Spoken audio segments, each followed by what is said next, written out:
All right, welcome everybody to our Conservation Tillage Conference. The first 30 minutes in this room will be awards. One of them you see up on the screen. And then after those two awards are presented, we'll have the CCA of the Year award presented also. I'm going to save most of the comments until 9:30 because at 9:30 we have our keynote speaker.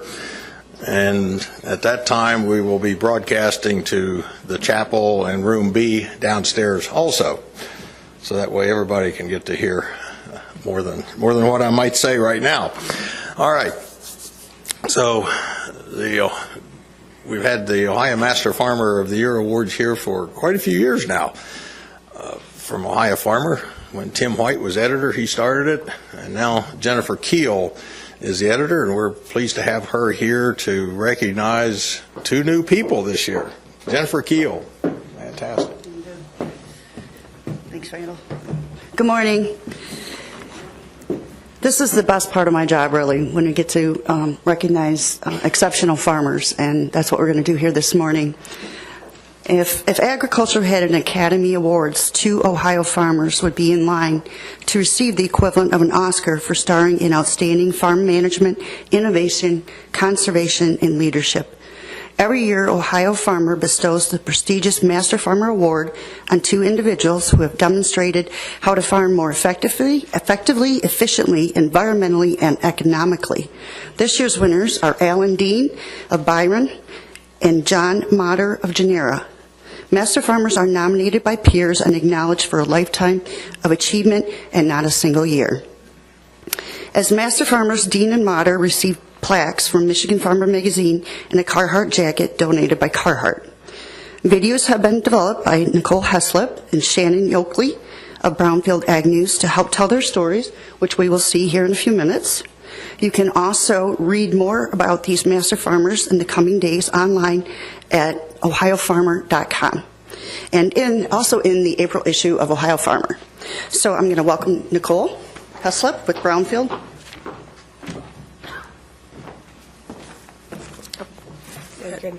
Good morning, everyone. I'm like Jennifer. This is one of our favorite parts of our job, to honor two outstanding farmers, and they are nominated by their peers. So every year I do a plea. If you know a farmer, you have a family member, you have a customer that you work with that you think really does exemplify what a master farmer is, this is a great way to honor them.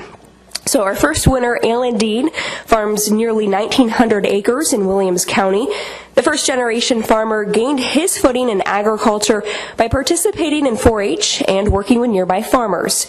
He's been no-tilling crops for close to 40 years, and today raises corn, soybeans, as well as some oats and barley this past season. Cover crops have been a mainstay on his entire acreage since 2005. He started with simple mixes, but is now up to 18-way blends. Grass waterways and filter strips help keep the nutrients, which are variable rate applied and out of waterways. Alan is a huge advocate for cover cropping and has hosted numerous field days.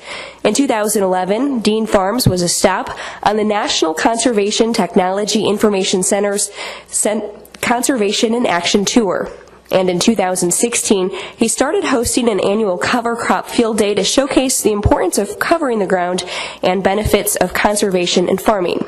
In their support letter, John and Rebecca McGuire of Simplified Technology Services said Alan's broad vision of the future of agriculture and his impactful demonstrations of innovative on-farm practices make him a recognized leader in soil health and agronomy. 6 years ago, Dean Farms Cover Crop Sales and Service was formed to market seed. A year later, Alan and his brother Tony fabricated and built the farm's first cover crop interseeder. 2 years ago, a new cover crop seed facility was constructed on the farm to clean and blend seed to farmers' specifications. Currently, between 10 and 12,000 acres are custom planted annually on farms within a 60-mile radius. I'm going to watch Alan's video. If it works.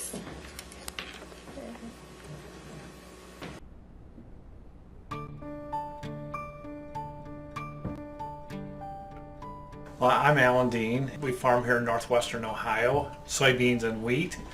And today we are extensively using cover crops in our farming operation. I grew up in the edge of Bryan here with a non-farming family, and had the opportunity as a young man to work on neighboring farms throughout the summer, baling hay and baling straw. That was in the late 60s through about the early 80s. After high school, I did attend Northwest Tech College and received an associate's degree in ag management. My wife actually came along quite a few years later. She actually comes from a non-farm family also. And today we have 4 girls and 7 grandchildren and 1 great-grandchild. Somewhere along in the mid-80s, we pulled corn out of our rotation for the simple reason that it was very difficult to plant and spray corn, soybeans, and wheat all in the same day.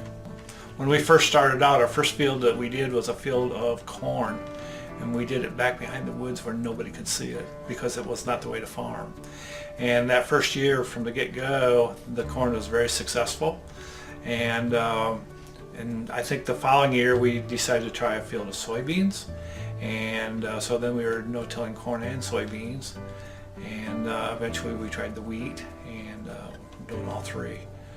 We got pretty brave, you know, where we were putting our fields, and people started to watch them and were interested in how these fields were going to respond yield-wise.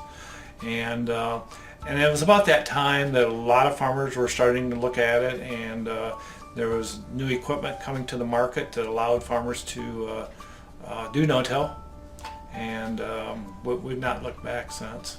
Being involved with the cover crop business, we hold a lot of field days. We hold field days here at our farm and other farms, and been trying to help teach and educate farmers on the values of cover crops. We are starting to grow a little bit of our own cover crop seed. Last year was the first that we actually grew oats and barley. We're going to continue that. We're hoping this fall to add triticale to that list of cover crops. Joe Nestor, and I own Nestor Ag, the crop consulting business in Defiance County. Master farmer to me would mean someone that does a great job currently, but also has a long-term vision for sustainability. He was the first in the area that built a high-clearance cover crop application machine. I think not only doing a good job on his own operation as far as being a good steward, but reaching out and promoting that to others is the main reason for the nomination. I was frankly quite surprised. There's a lot of really great farmers in Ohio here that are very worthy of that award, I'm sure. It's not just been about myself, it's been, you know, with all the other people that are involved in our operation, starting out with my wife, Shelley, and then my brother, Tony, he came to our operation. And also we have another employee, Dave Wines, and a part-time employee, Tristan McGuire. I think being a master farmer really involves being a mentor, and we've had a lot of interest in conservation. Water quality, soil quality, those are all important things to us. Our whole farming focus is around those 2 items.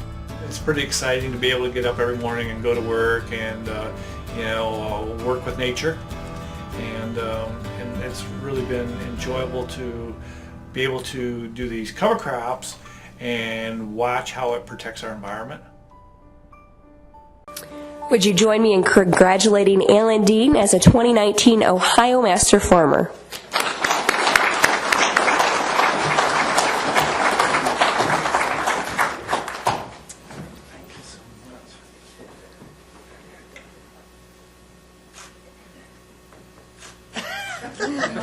We'll do more of those later, if you want to say.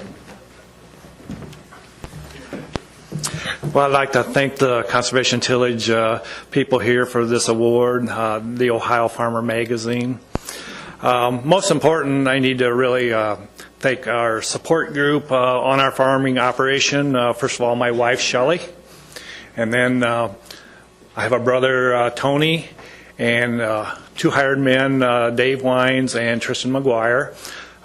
Between all those people, it's helped build our farming operation kind of into what it is today. Also, we have to thank some other people, some of our business associates, people that have helped us along the way. With the cover crops, that's been a very good journey here the last probably 10 years that we've been involved with those. People before that helped us with no-tillage. Our first field of no-till we did 40 years ago back behind the woods where nobody could see it because it wasn't the way to farm. So I'd just like to thank everybody for this award and the recognition, and wish everybody good luck. Thank you.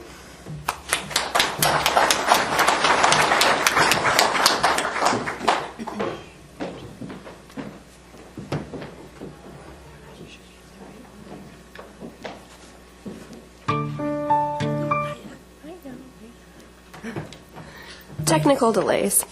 Our second award recipient this year is John Motter, a third-generation farmer from Genera who started farming with his father at an early age.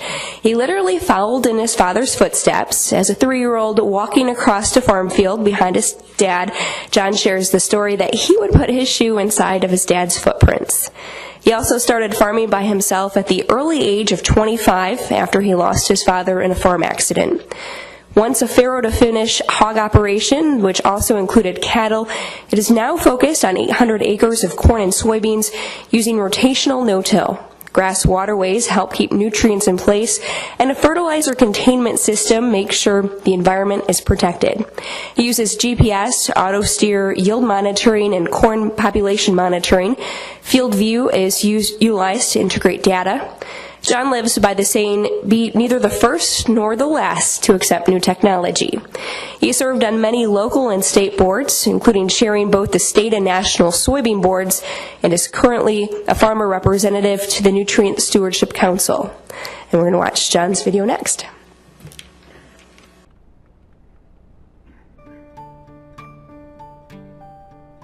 I'm John Motter. I'm a farmer here in Hancock County, Genera, Ohio.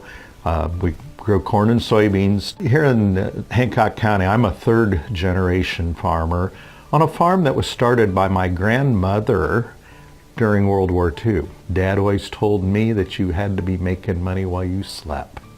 If you didn't have crops growing or if you didn't have livestock in the barn, you couldn't make money when your eyes were closed. We grew up in a family farm where we were a team. I still remember that no one could go anywhere on Friday night unless everyone had their work done. Dad wanted us to have livestock, so we started with a gilt when I was 8 years old. And from that point on, I grew a swine herd. When I was 14, the neighbor lady came to me and said, I have a field I want you to plant soybeans in. Coming out of high school, I went to Ohio State, and I stayed in Ohio State until the end of my sophomore year when my father was involved in a serious car accident and I stayed home to do the harvest. That was a tragic evening in the middle of, at the end of April in 1979 when my father was killed on a bobcat. I was 25. Dad always taught me to leave the ground better than we found it and be a steward to the land that we're farming. I get up every morning thinking about those two things. We rotationally no-till here. A lot of clay content in this part of the country. We do a lot of conservation practices. We do a lot of subsurface drainage. We do grass waterways. I've got a containment system for my nutrients.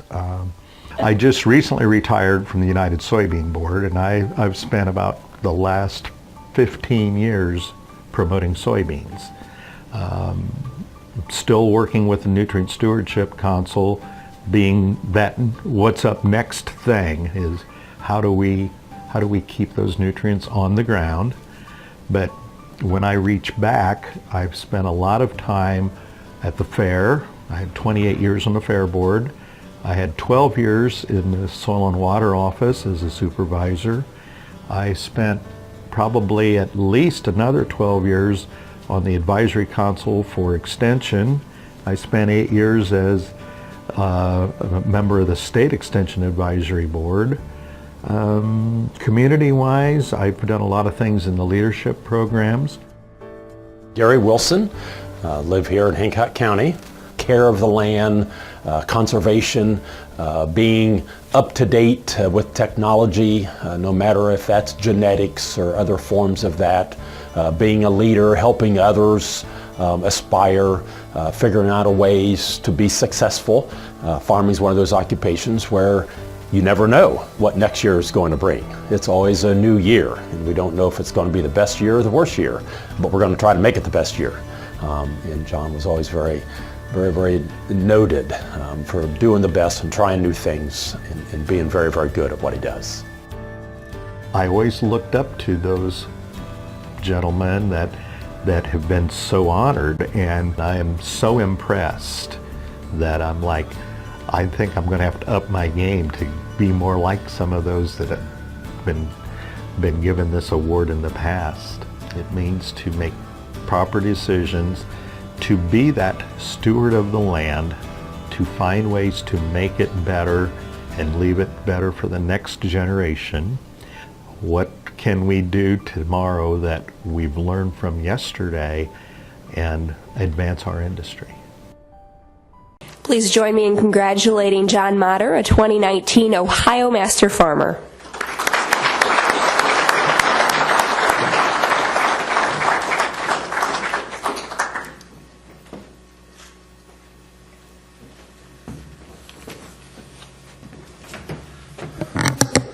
Oh, goodness. I guess when I start up here, I want to say I'm tired. I'm tired of having to apologize for being an American Christian farmer.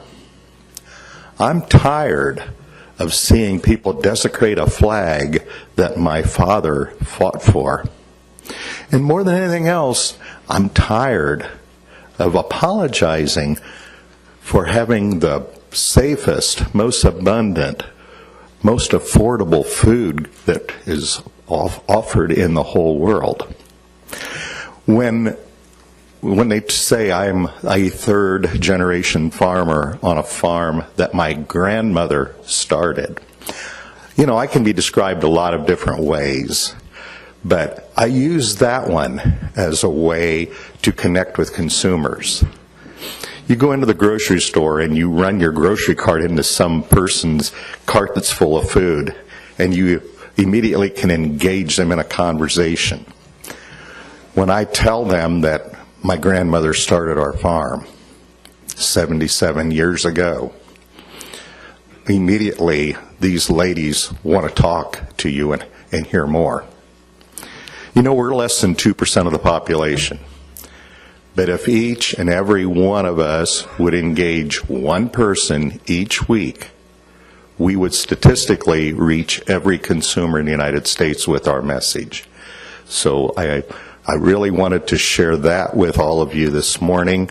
I certainly want to thank Ohio Farmer Magazine. I want to thank Brownfield Network and the Conservation Tillage Conference for recognizing me. It's so humbling to look at those that preceded me, and I look back and see Jan Lehman back there, one of the previous winners, and you know, a great friend and a great mentor, and really like to say, take my hats off to many of these people that have been here for years in the past. And I want to recognize my grandson that's here today, Ryan.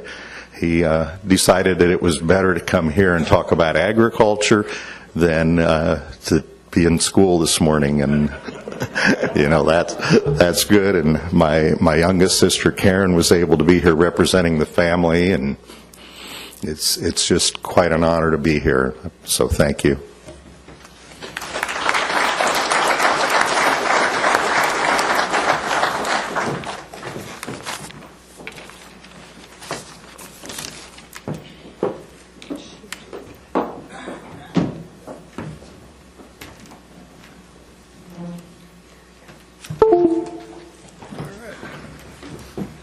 Thank you. It's good that the Conservation Tillage Conference gets to host this award each year. We appreciate the Ohio Farmer Jennifer, Kiel, and Nicole for participating with us and allowing us to present this in front of a good crowd here this morning. All right, another award.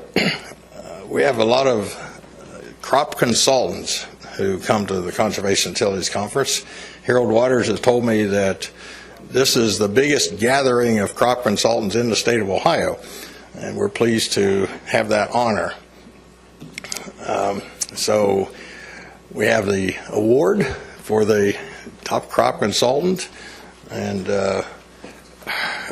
Logan Haake, who is the chair of the group, is going to make that award and present a nice little check too. So thanks, Logan.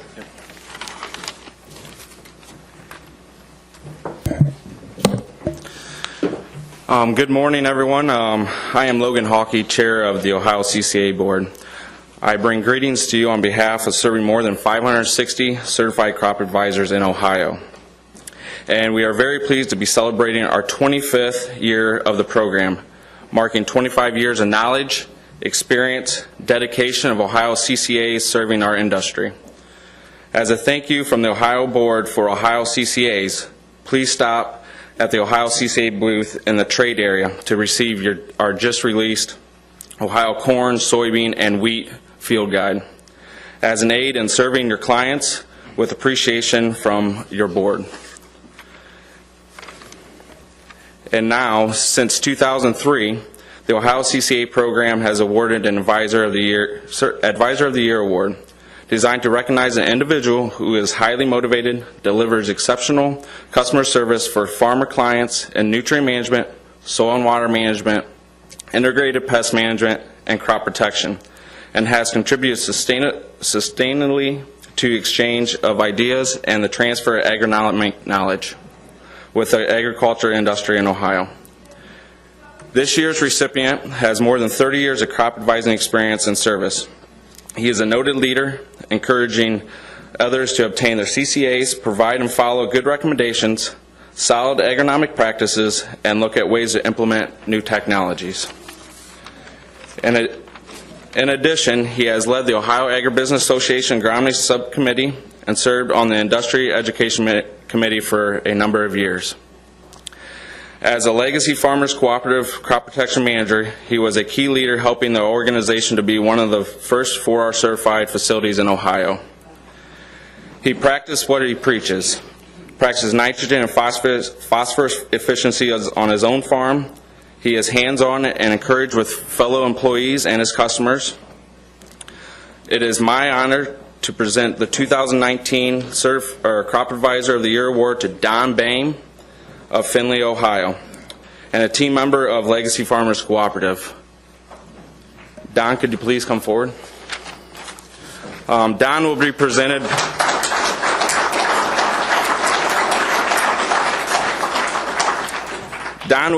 with a plaque and $1,500 in cash. Award courtesy of Ohio Association of Independent Crop Consultants, Ohio Farm Bureau Federation, and Nutrien. I just want to put a little side note in there. Don is my lunch partner, and he loves his pie. So if you want to be on Don's good side, I learned that early on. So again, congratulations, Don.